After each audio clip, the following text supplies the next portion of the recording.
There is a fierce, uncompromising clarity that cuts through the noise of human confusion, and it belongs to a man who sold hand-rolled cigarettes in the chaotic backstreets of Mumbai.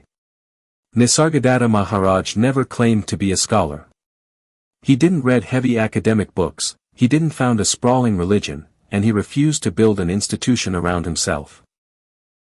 Instead, sitting on a small loft in a crowded tenement building, surrounded by the constant roar of traffic, he delivered some of the most profound non-dual philosophy the world has ever heard. He spoke not from theoretical knowledge, but from a raw, lived realization that strips away every spiritual illusion we hold on to. To step into his teaching is to abandon all comfort. He didn't offer gentle paths, complicated meditations, or distant promises of salvation. He brought everything down to a single, relentless question: what are you before words were born?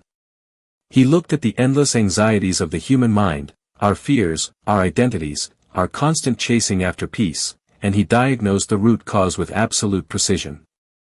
He taught that our entire experience of suffering is built on a fundamental misunderstanding. We take ourselves to be a capsule of flesh and bones, a collection of past memories, a name, a gender, and a story.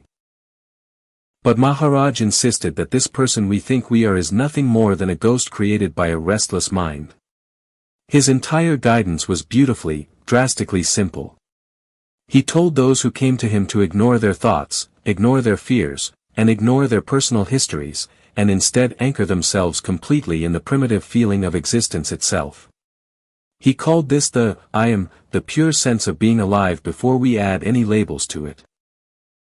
He would say that before you can say, I am a worker, I am a parent, or I am sad, there is a prior, silent fact that you simply are. He instructed seekers to stay with that raw consciousness, to live in it, and to look at it until the illusion of the separate ego dissolves. He compared our worldly identity to a movie playing on a screen.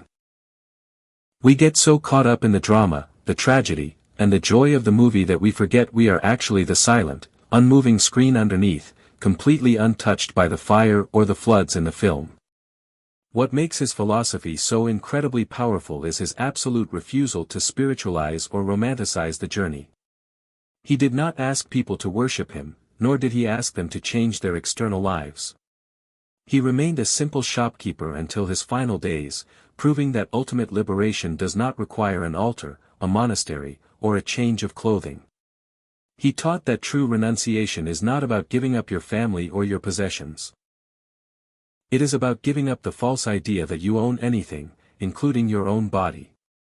When a person realizes that they are the infinite reality expressing itself through a temporary form, the heavy burden of I and mine instantly drops away.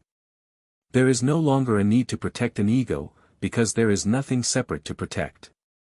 He stripped away all institutional pretense and left the world with a stark, beautiful truth.